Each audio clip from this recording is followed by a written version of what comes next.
Power to the truth. This is Margo. This is Thursday, March the 28th, 2019, 4:38 p.m. Pacific Time, United States of America. So we have some new data here from CAMS. We're going to go over that. Then we're going to go over a few news items, and then we're going to go over earthquakes. So it'll be another full show. And yesterday I showed you from Thursday, March 21st on CAMS, and you see that today the only data up is from Saturday, March 23rd. So they skipped Friday. They totally skipped Friday. I didn't see it up at all. So we've got what we've got. So we're looking at Copernicus Atmosphere Monitoring Services. They're out of the EU. I've got the Arctic level pulled up and the surface level, or Arctic view, for Saturday, March 23rd. So this is almost a week old now. So I have the movie loaded up. But before we start it, let's just see where it ended on Friday, because we missed a whole day of it showing. And so during Friday, this huge release was happening in the Kara Sea to the east of Novaya Zemlya, and also a lesser release going all the way up here and up here, and then the big release coming out of Siberia and northern Russia here, and also it's releasing from this Chukchi Sea and coming across. So we missed the build up to that. So here we go. Here's the movie. Now it's into the forecast period. The forecast period runs from Sunday the 24th to Wednesday the 27th, which was yesterday. So it smooths out after that big release on Saturday. It seems to kind of calm down for a little bit towards the end of the forecast period, but it's just building and releasing.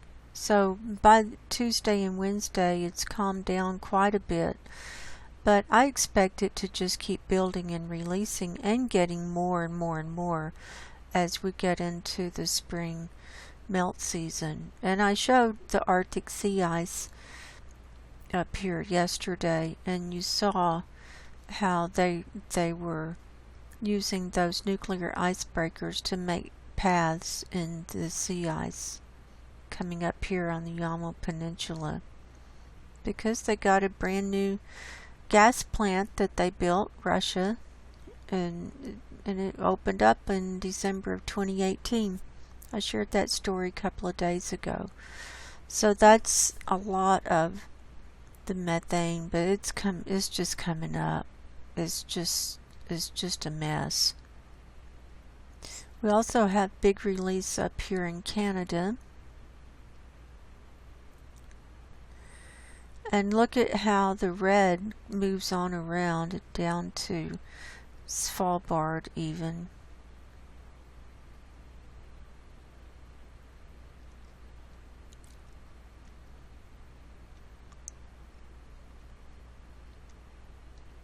So here it was at the end of Saturday. This is the actual data. So it was dissipating, but it was still spreading out in the Arctic here. So there's that. And now I have it loaded up for the North Pole view, which is zoomed out a little bit so that we can see the whole northern hemisphere. And I've got this movie loaded up, and it's also from Saturday.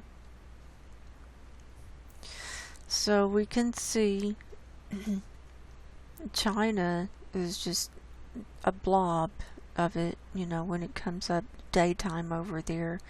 Northern India is just covered up. It's releasing out of the Indian Ocean, but beyond, and then a whole bunch over here in Russia and then Europe.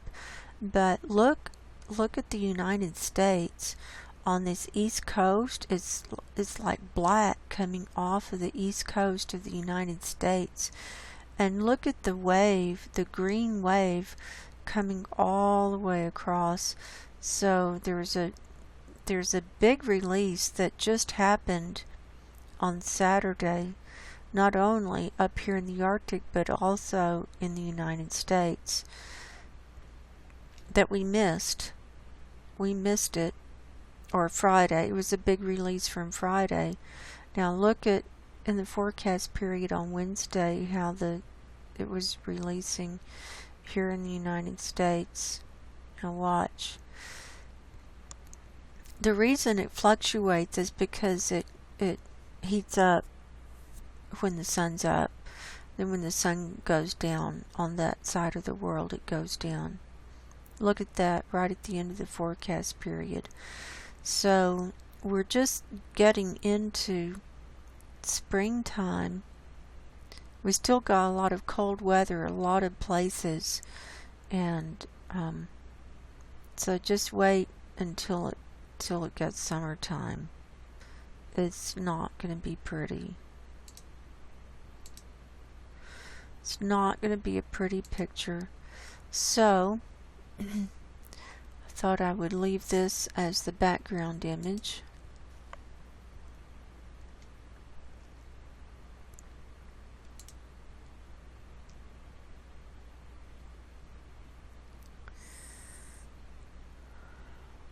Alright. Now, I've got NASA Worldview pulled up, and because we're going to be using it, looking at it in one of the articles. So, but first I'm going to go over these other, it's not very many articles today, some follow-up. This is from the Houston Chronicle, and it's from the 23rd, and it says, Houston ship channel still closed as 9 toxins found in water near ITC. Now this is a follow-up. Let's get clean view. We might not have pictures with clean view. We can scroll back through and look at the pictures. But this is in follow-up to the article where those petrochemical containers were burning out of control, and there were like 7 or 8 that burned for 3 days. So this is a follow-up story to that. A portion of the Houston ship channel remained closed Saturday as the U.S. Coast Guard attempts to determine what amount of volatile chemicals had leaked from fire-damaged Intercontinental Terminals Company tanks into the waterway that serves as an economic engine for the region.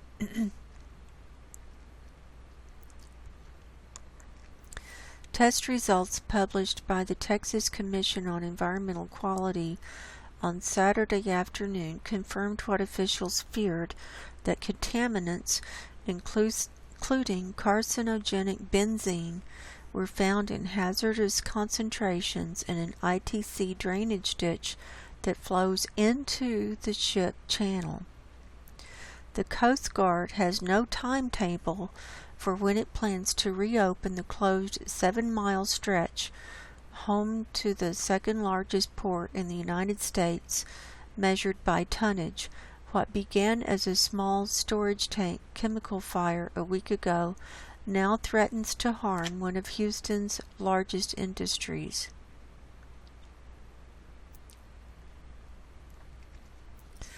And they're anticipating bad weather, and they're having to adjust their schedules and port closures and different things. The Texas A&M study of a 4-day closure of the entire ship channel in 2014 due to a fuel spill found outgoing vessels suffered $7.3 million in losses. So with this port closed, they're losing a lot of money, and they're really biting their fingernails over this.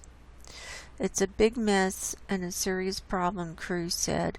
They have to pay extra when they're sitting at the docks if they don't deliver on time. Those penalties add up fast to many thousands of dollars. And Saturday evening, 25 vessels were stuck in the ship channel, while another 26 await permission to enter. They include cargo ships, as well as gas and chemical tankers of various sizes. And they've got 820 by 144 feet. The ships are that big, and as small as 384 by 64 feet. The Coast Guard closed roughly half the channel shortly after noon Friday after a containment wall breached at the ITC facility and allowed a sludge of firefighting foam and volatile chemical compounds stored at the site to leak first into a nearby ditch and then into the channel, which flows into Galveston Bay. Well, that whole Gulf of Mexico is all toxic from the BP oil disaster, and that's still leaking. They never got that fixed. They just don't talk about it. And they're continuing to use booms, pumps, and skimming devices to remove chemicals from the water, etc. So there you have it. I'll leave the link below if people want to read this article. So there's a follow-up on that. Nothing good is going to come out of that for sure.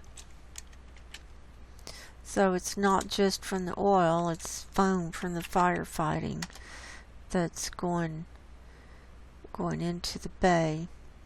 Now this one is from sciencealert.com. This is from yesterday, and it's the Doomsday Vault's home is already threatened by warming, and it may get much worse. Now they're talking about the seed vault that's located on Svalbard. And you know where Svalbard is. It's up in the Arctic. We show it all the time. Few places have served as a locus for the public's anxiety about climate change as much as the Svalbard Global Seed Vault. The Global Seed Ark, popularly known as the Doomsday Vault, is embedded deep in the permafrost of a northerly Norwegian island and stores nearly 1 million samples from around the world for safekeeping in the event of war, famine, disease, and yes, climate change.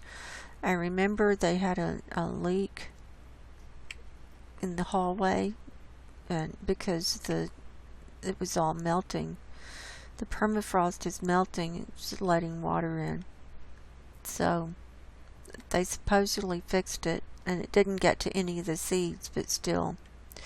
It backs up gene banks around the globe, a failsafe for the failsafes. It's supposed to be indestructible, the frigid landscape serving as a natural coolant for the genetic material it protects.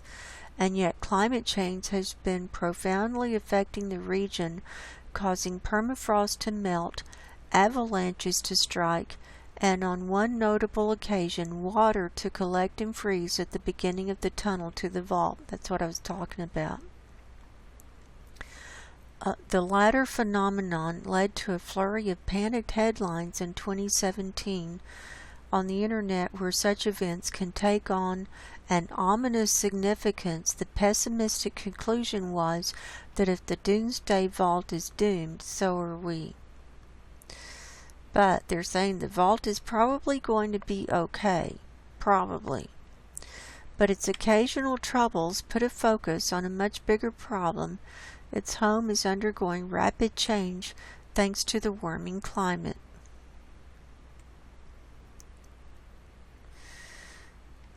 And here's a report that said from 1971 to 2017, a warming of 3 to 5 degrees Celsius has been observed, with the largest increase in winter and the smallest in summer. Well, that's because the Arctic is warming 2 to 5 times faster than the rest of the planet. The estimated average temperature for Svalbard is minus 0.87 degrees Celsius. We know that the warming in this area has been very fast during the last 5 decades. Well, you want to see what it is up there today? I'll just take you there. We can just look and see. Let's look at NASA World View, and we'll go up to the Arctic. And here's Svalbard, and we can see, like I showed yesterday, the ice there's no ice around the west side or the southern side, and the east side and the northern side is quite thin. Quite thin.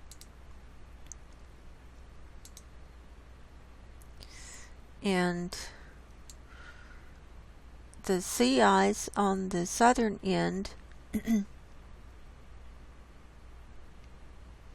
is above freezing. It's at 274 degrees Kelvin, and freezing in Kelvin is 272 degrees.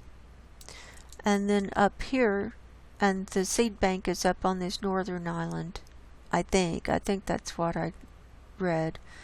Right here's 257 degrees. So there you have it. And you know, we could pull up Earth Null School and go and look, but you get the idea. You get the picture. Okay.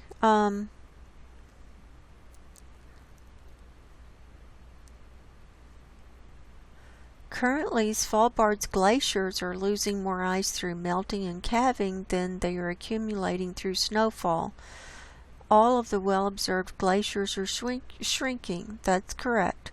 The warming of the surrounding ocean has halted sea ice from forming. That's correct. That's what we've been talking about. But the predictions of the future are even more stark.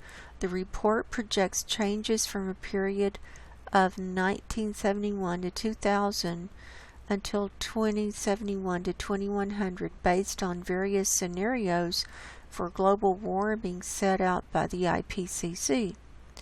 Under medium to high scenarios for future climate emissions, the annual air temperature will increase by approximately 10 degrees Celsius under high emissions and 7 degrees Celsius under medium emissions. Well, it's not going down. We're under high emissions. That temperature increase will lead to drastic changes for the region. Are you kidding me? 10 degrees Celsius?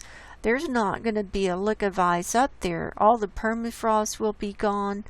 I mean, it's this. You can write off the seed vault. You can write it off if you think that that's going to stay frozen. They're just having a wet dream. I'm telling you.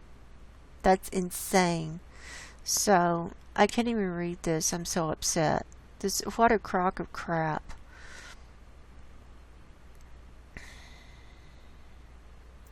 You know.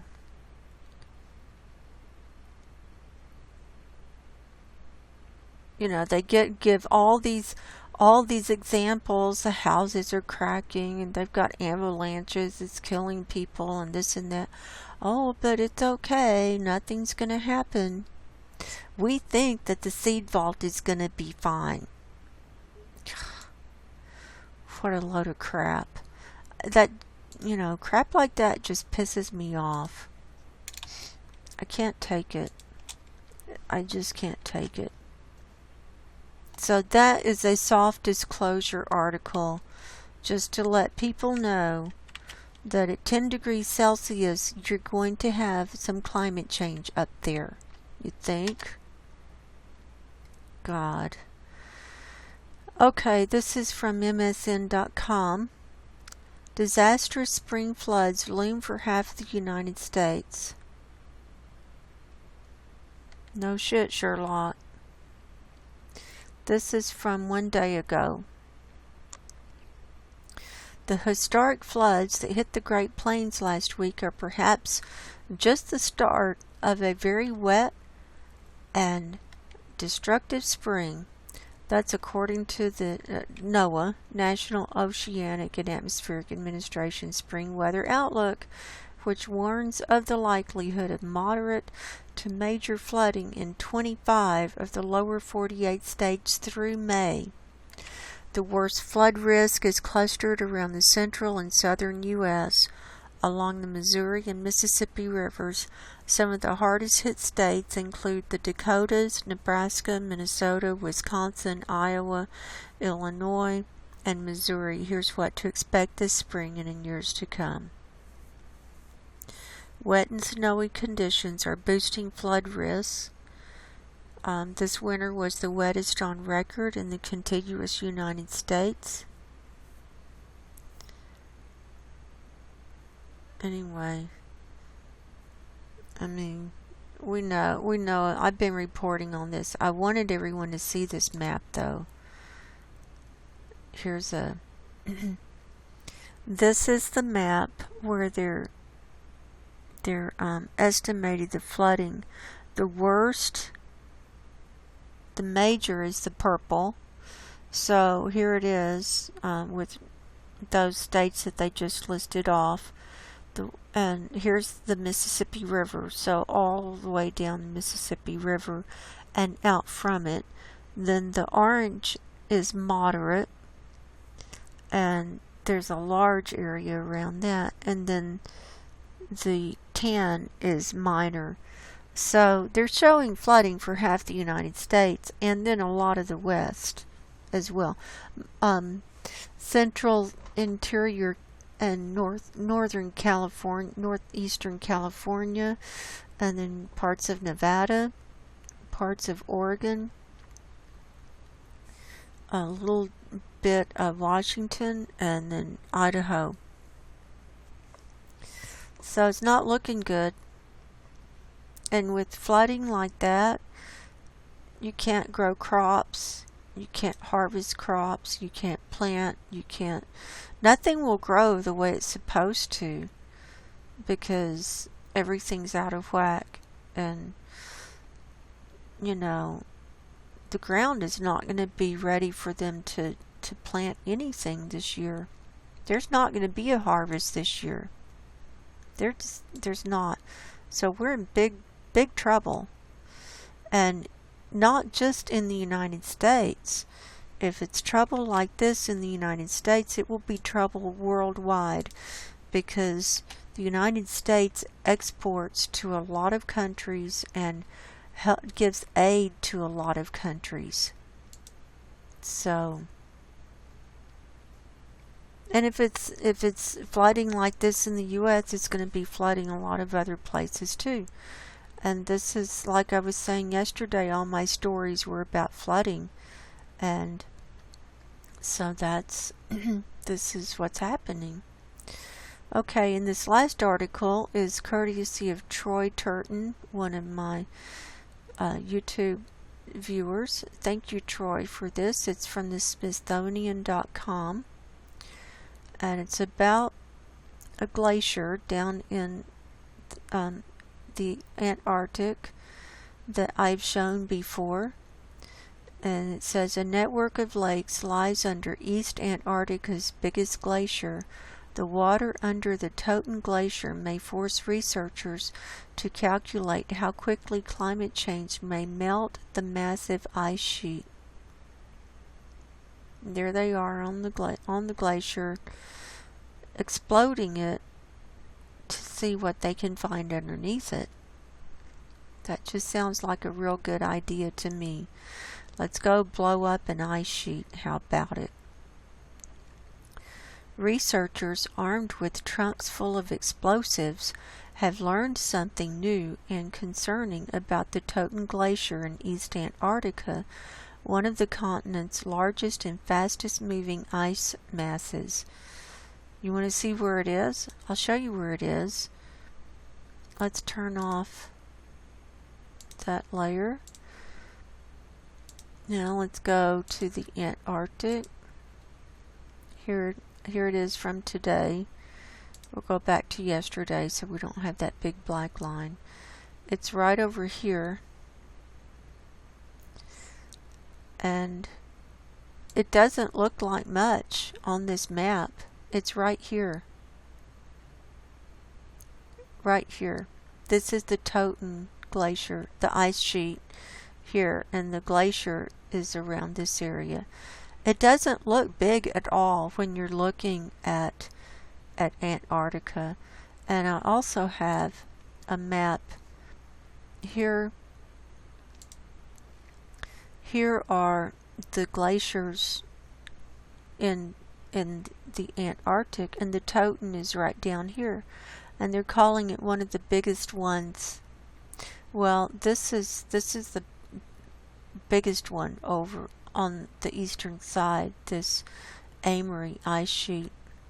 There are a couple of glaciers that feed into that, but the Totten is right here. So they're talking about this whole area, and it doesn't look that big, but that's what they're saying. And here is the ice sheet. So we're going to come back to this map in a minute. So it's right here. See? Right there. That's the ice sheet. And here it is from today. You can see it really good. There are no clouds covering it up. And you can see the ice breaking off from it. So back to our article.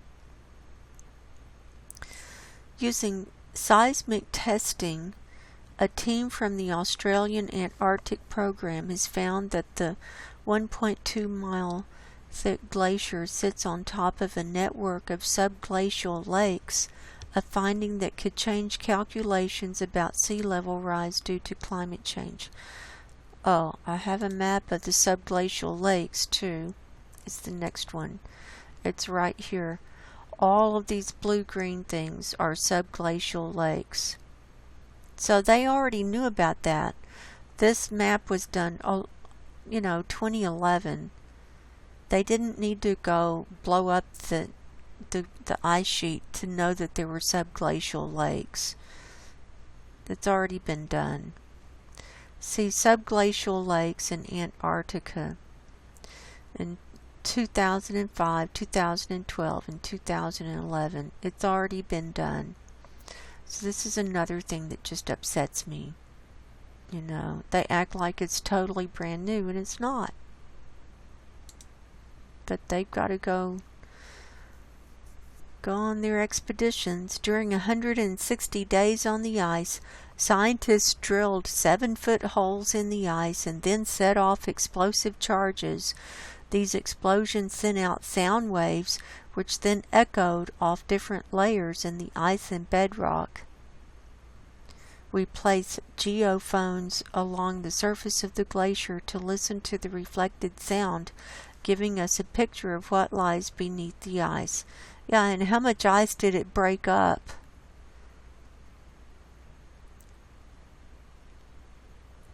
Anyway, I just get upset trying to read this stuff anymore. I just can't do it.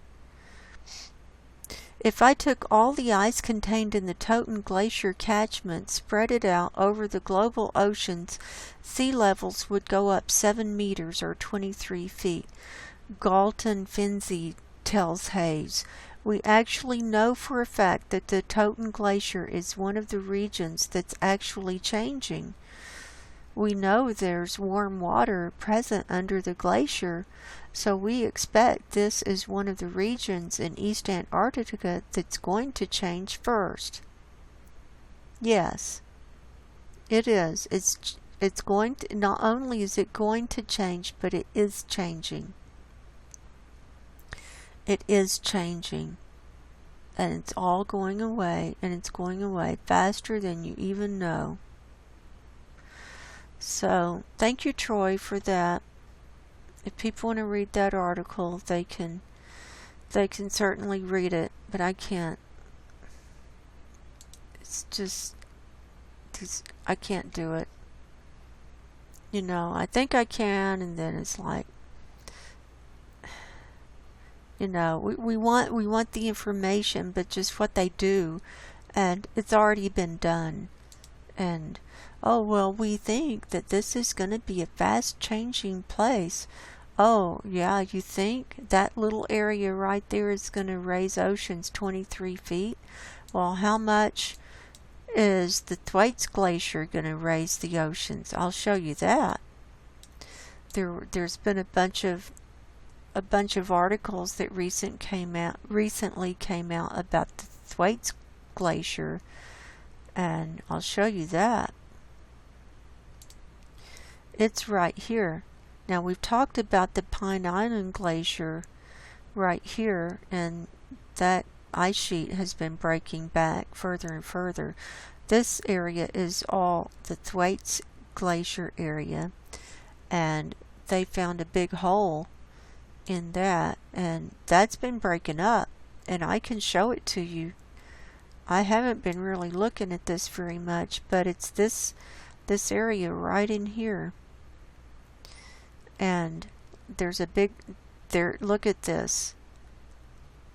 This is normally an ice sheet, and there's a big hole right there. This is coming apart.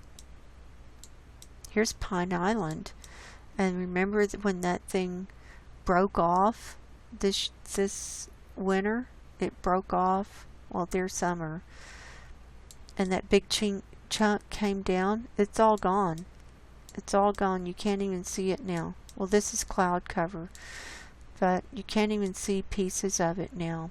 It's gone. So that raised the ocean level, and then you've got this Thwaites Glacier with the big hole in it, and I'll show you.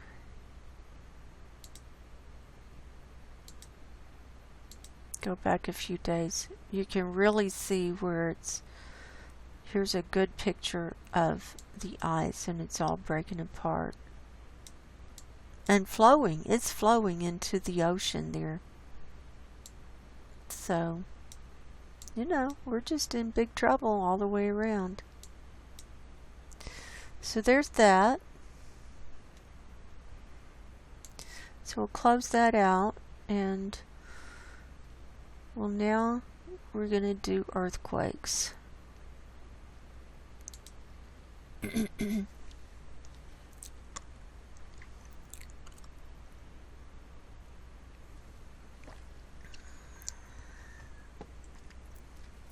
have USGS pulled up for the last 24 hours for all magnitudes worldwide, and we're showing 321 earthquakes today. That's down a few numbers from yesterday, but not much. And of those, 56 are 2.5 magnitude and higher. So let's see what's going to come off the map soon. Well, I can actually start wherever I want. So I'm going to start down here off the coast of Africa with this earthquake that happened near Mayotte Island. It's in between Madagascar and Mozambique. Remember, this is where they had that cyclone Idai, and Beira is right down here where the people are kind of, the refugees are gathering to be cared for, but it's just covered with water. So this is the Mozambique Channel, and so we had an earthquake here of 4.6 near Pamandzi, Mayotte, and Mayotte is a little island right there, at 6:40 last night. And these times I'm going to be telling you are in Pacific time, because that's my time zone. That's how I think, is in my time zone. And then there was one up here in Turkey of 4.3 near Arguvan, Turkey at 9:19 last night. Coming on around. Here was a 5.2 near Port Blair, India at 8:08 last night. This is in the Andaman Sea. And so here's India, here's Burma, and here's Thailand. So it was really off the coast of Thailand. Moving on around in Indonesia, we've got one on land here at Papua New Guinea, a 5.2 near Mindy, Papua New Guinea at 2:10 this morning. And you see the little wave that we can check and see if there was a tsunami warning issued with that. And all of the warnings are listed down here. And the most recent warning was from March the 23rd from Alaska. So that didn't cause a tsunami warning. But if there were, that's how you could check it. But 5.2, that could cause damage if it was in a populated area. Next, we've got a 4.8 near Ndoye Island, Fiji at 1:04 this morning. Very deep, 598 kilometers deep. And it's the deep ones that will make the plates move around the planet. Next, we've got another 5.0 near Maritzo Village in Guam at 9:18 this morning, 56 kilometers deep. We had one there yesterday too, and a 5 point something there. Now coming up to Japan was a 4.6 near Chichishima at 4:04 this afternoon, 62 kilometers deep. And then a 4.7 near Hachijojima, Japan at 4:07 this morning, 35 kilometers deep. 4.7 near Nami, Japan at 1:38 this afternoon, 14 kilometers deep. 4.6 near Nanao, Japan at 7:55 this morning, 377 kilometers deep. So that was deeper. So that one will cause movement as well. Then, and there was one here at Japan that I neglected reporting on yesterday. So if we go to 7 days, all magnitudes. I don't want to do that. 7 days. It was a larger one, so I'm going to go 4.5 and higher. I think it was this one. Yeah, it was a 5.3 near Takanabe, Japan that came in on the 26th at 11:38 p.m. 39 kilometers deep. So that would have been included in my report yesterday, but I neglected to include that. So I apologize. Now I've included it. Then this afternoon we've had this 6.1 off the coast of Kamchatka, Russia. And right on this red line, this is where the Pacific plate meets the North American plate. And you're going to have movement wherever these red lines are. So this is 6.1 near Ozernovsky, Russia at 3:06 this afternoon, 9 kilometers deep. That's not very deep. And then there was a 4.2 near Nikolskoye, Russia at 11:57 this morning, 35 kilometers deep.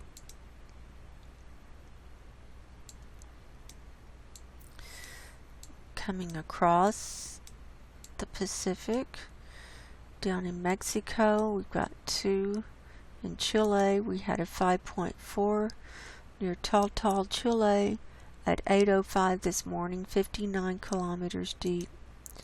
and a 4.3 near Tall Tall at 2 o'clock this afternoon, 27 kilometers deep. Moving on up, here was one in Ecuador, or the reporting station is Ecuador. It was actually in Peru. It's across the line, but they're saying it's a 4.6 near Magas, Ecuador. It's not even near it. It's 167 kilometers from it. At 8:39 this morning, 122 kilometers deep. That didn't cause any damage. I mean, seriously, it's out in the middle of nowhere. It's near Tambo, Peru. So, there's that.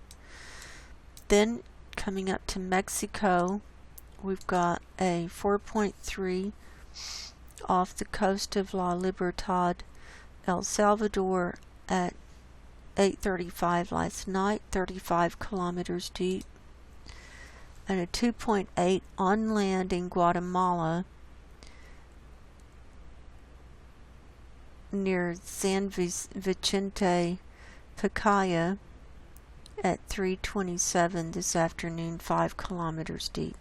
Now normally the USGS doesn't show these international earthquakes at that low of a magnitude. Normally they don't.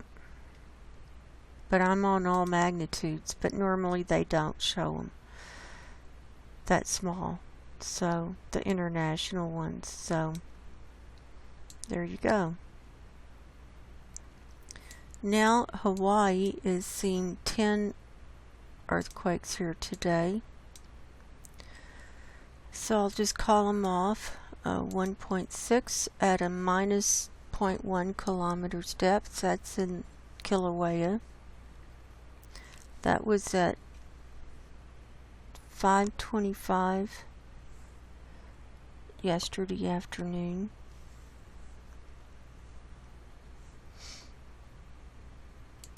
Next is a 2.5 near Pahala. See, it's in the ocean. They've got that cluster down there at 6:16 last night.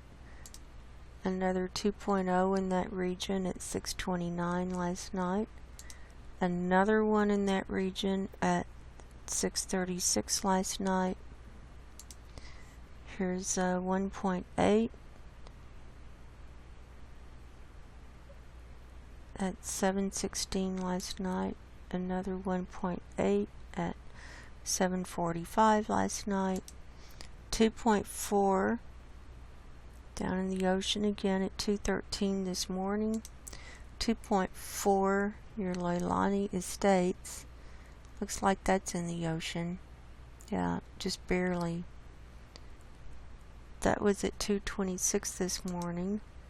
And a 1.6 at Kilauea at 2:33 this morning at minus 0.3 kilometers depth. And a 1.7 further out in the ocean at 11:10 this morning. So stuff's happening. What can I say? I'm just showing you the signs so that you know that we are in the end times and that you need to get your spiritual house in order, whatever that means for you. For me, it's get right with God and Jesus and finish up all your relationships and get rid of hatred and anger and revenge and greed and all that. That's what it means to me. So here we are in the Dominican Republic. They've got 7 that are magnitude 2.5 and higher, so I'll call these off.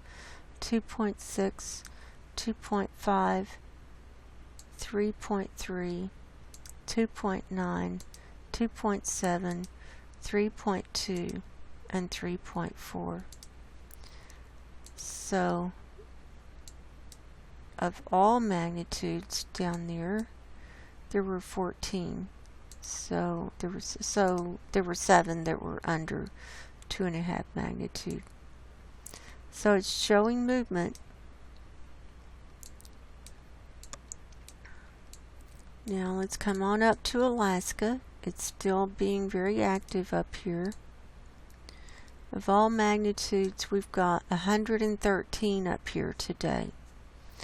Now, Alaska usually averages between 50 and 100 in a day.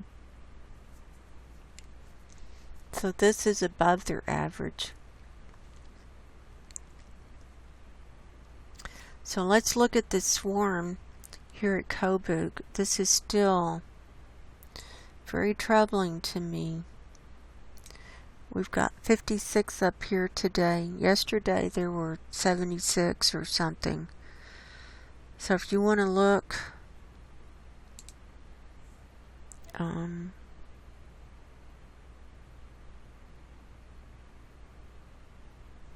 that's okay. I don't want to use up all my memory to look at that. So 56. Now of those, let's see how many are 2.5 magnitude and higher.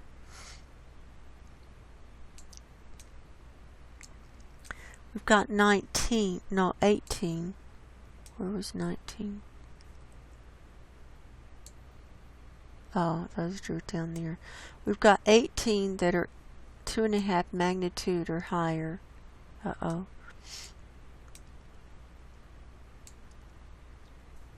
So I'll call them off. And they're shallow. They're like 0.1 kilometers deep, 0.1 at 0 depth. You know, that's kind of weird. And then you've got them deeper, 13 kilometers depth. So it's all the way up and down. It's vibrating all the way up and down with these earthquakes through the plate. 2.7, 3.0, 2.6, 2.5, 3.2, 3.2, 2.7, 3.2, 4.1, that's the biggest one, 3.3, 2.9, 2.6, 2.7, 2.5, 3.4, 2.7, 2.8, and 2.8. And that last one was at 1:26 this afternoon at 0 kilometers depth. So, I don't know. I think something's happening up there that we just don't know what's going on.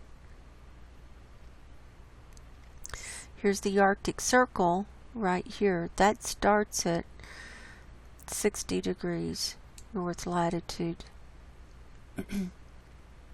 See, there it says Arctic Circle. Here's a 2.3 near Ruby. Now as we come down through the state, they're peppered around. Here's this Alaska Range mountain range. Here's a 2.7, 1.6, 1.8, 1.4, and so forth. Here's Anchorage. Now on the map, just looking right here at this southern Alaska area, there are 44 here today. So if we zoom in on the Anchorage area, there are not very many. There's only 19. So that's calmed down. But when you look down here at this Cook Inlet, Redoubt Volcano is right here. So we've still got quite a few coming down here. These are pretty small, 1.1, 0.8, 1.3, 1.2, but it's still showing movement. Here's a larger one at 3.5. Sorry, hit the microphone. Near Larsen Bay. Here's a 3.2 near Kodiak. It's a 2.5 near Chirikov Island. 3.9 near Chernabura Island.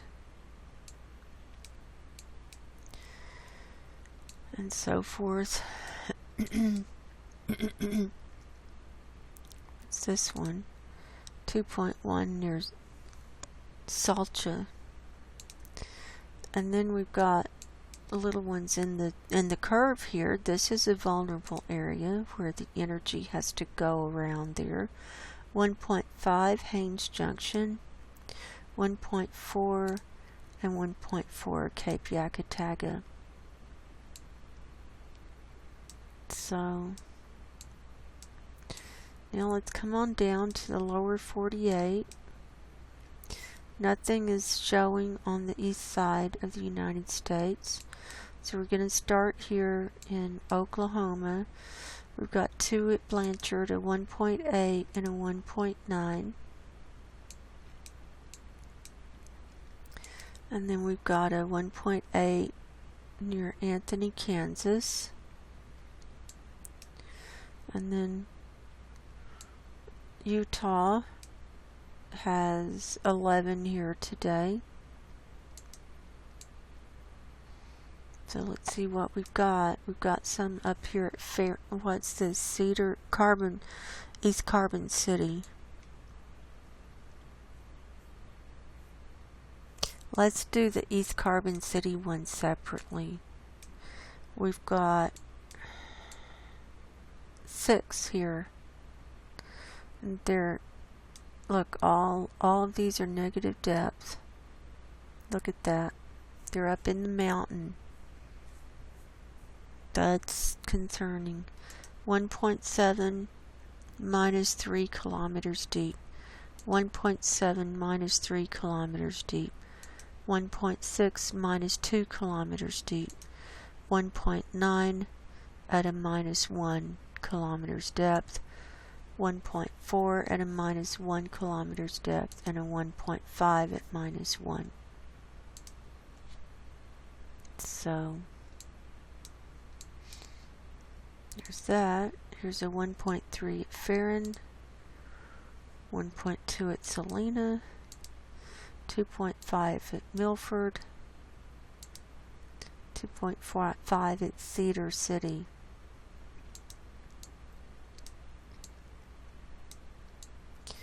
Now coming on up into the Yellowstone area.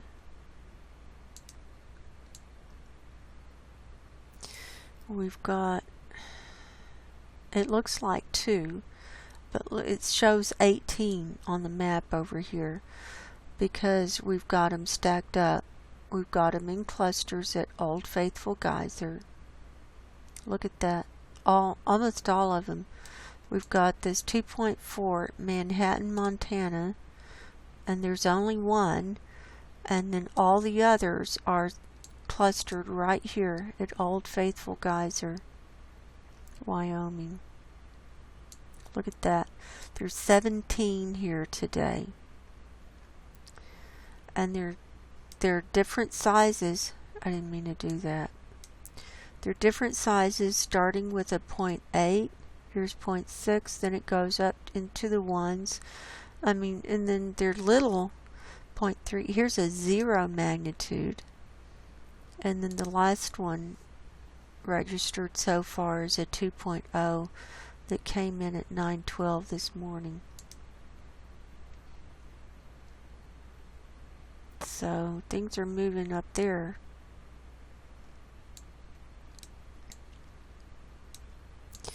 Now coming on up into the Pacific Northwest, here was an explosion that caused a 2.2 magnitude earthquake near Liberty Lake, Washington.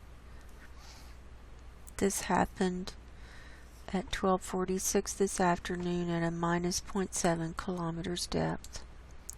And the explosions cause earthquakes. How can they not? They're moving the ground. Here's a minus 0.3 near Erland's Point, Kitsap Lake, Washington. Here's a 0.3 near Kelso. Here's a 2.3 near Packwood. And a 0.6 near Desert Air. Let's see if they're showing anything in Portland. Nope. Alrighty. And then Northern California. But since they're not showing anything there, let's look at our real-time tremor map that I showed yesterday. In the last 24 hours, here are the tremors. Now this is the movement before it becomes an earthquake. These are the smaller movements. And so we have a whole line of them, and they're stacked up right here in Washington, and then this whole cluster down here too, and then another cluster here in California. I don't even know how many. Oh, found 8.8 hours of tremor.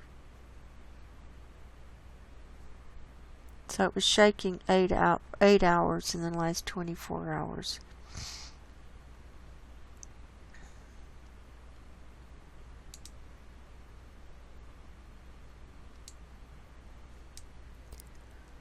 So here's Redding, and so this is to the northwest of Redding. Now Mount Shasta is right up here, and that's a volcano. And then here's Medford, and it's shaking around there. And then here's to the south of Olympia, a lot of tremors right here. So if we look up here, so it was shaking around Medford, Redding, here's Mount Shasta, here's Medford, it was shaking around there, and then up here, and this whole area. Here's Olympia. So there are a lot of old volcanoes here. This is Mount St. Helens. This is Mount Rainier. And then there's Mount Adams over here. We've got three volcanoes right in this area where we're seeing the tremors.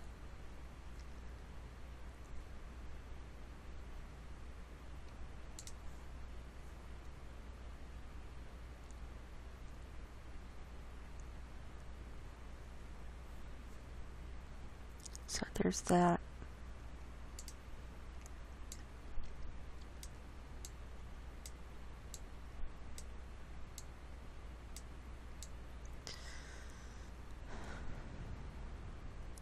Let's look at the geysers now. We've got 52 here today. Very active today. Let's see how many of these are 2.5 magnitude and higher, if there are any.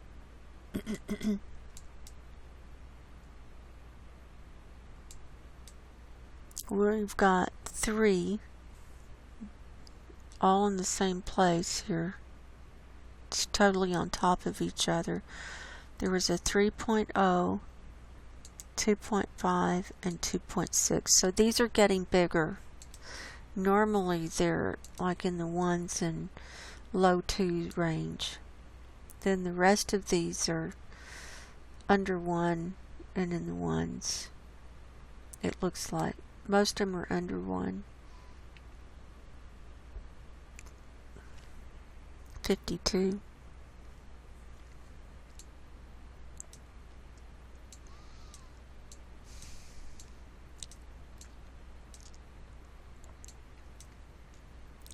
Now coming across to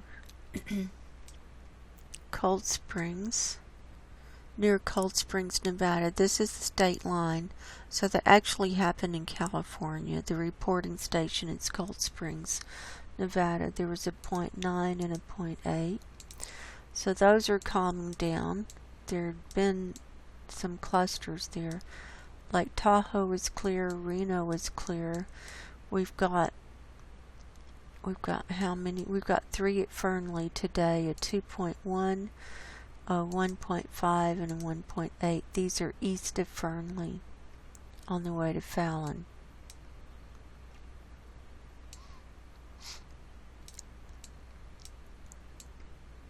and it's eerily quiet in Nevada this afternoon, or today. There's a 1.4 at Hawthorne, nothing at Goldfield, nothing in southern,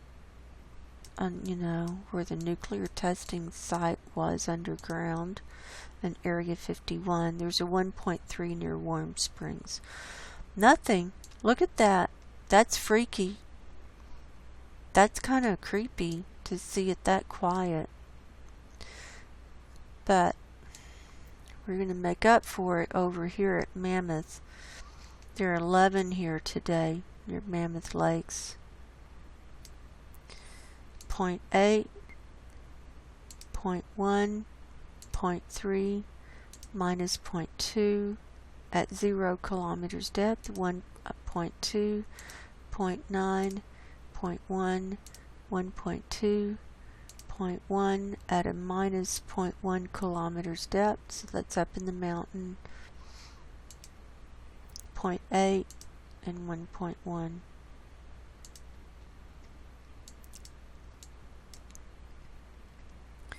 And then here's a 0.6 at Coso Junction, 1.2 near Little Lake, and a 1.3 near Tehachapi, right down here in the mountains.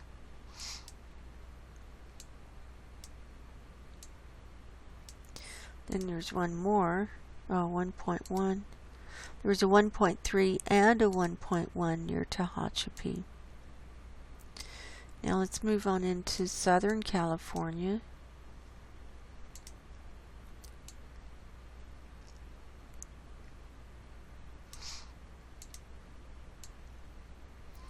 Well, here, if we could get those Tehachapi guys off the map, we're showing 46 in Southern California this afternoon or today. Here's a quarry blast of 1.8 near Los Algodones, Baja, at 4:20 this afternoon at a minus 0.3 kilometers depth. Here's another quarry blast of 1.4 magnitude near Rancho San Diego at 12 noon. Here's another quarry blast of 1.0 near Victorville at 10:19 this morning at a minus 1 kilometers depth. Here's another explosion of 0.6 quarry blast near Winchester at 11:42 this morning at a minus 0.5 kilometers depth.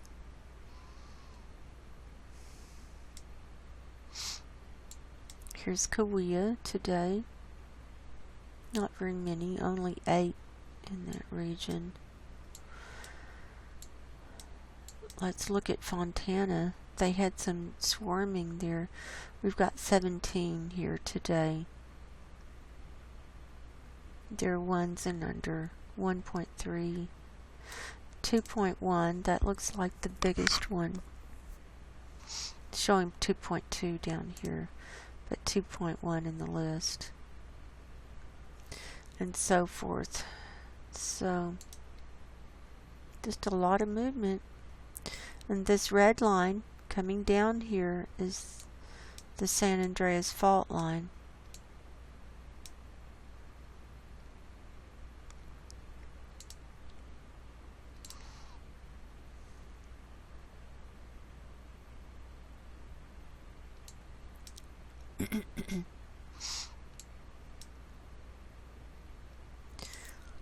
We saw that one.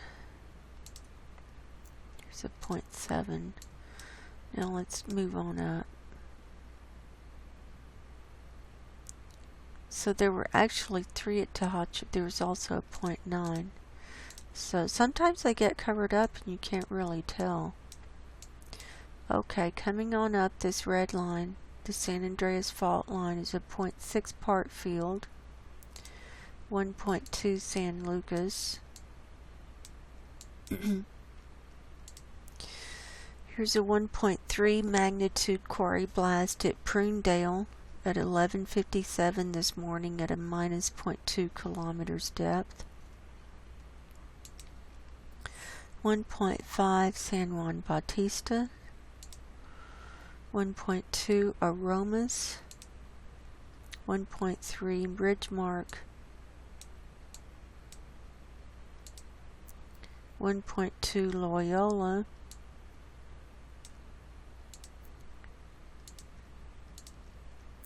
1.8 San Leandro,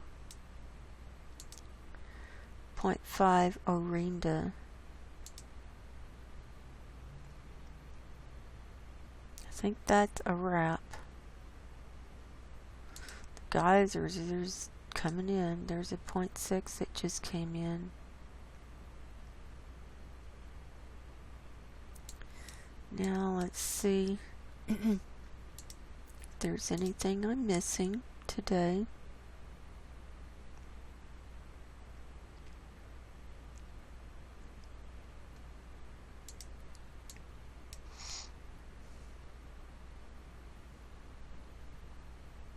I got this one in Japan, the Chikishima. I think that's a wrap. Yeah.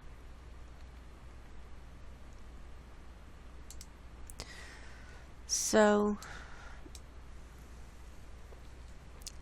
I always like to tell everyone we are in the end times. The earthquakes are an indicator, and no one knows the day or the hour, but we need to be prepared spiritually. That's the most important thing we need to do to prepare. More important than physically, but spiritually we need to prepare to get ready to leave. So, I love you guys, and until next time, God bless you. Go in peace, and goodbye.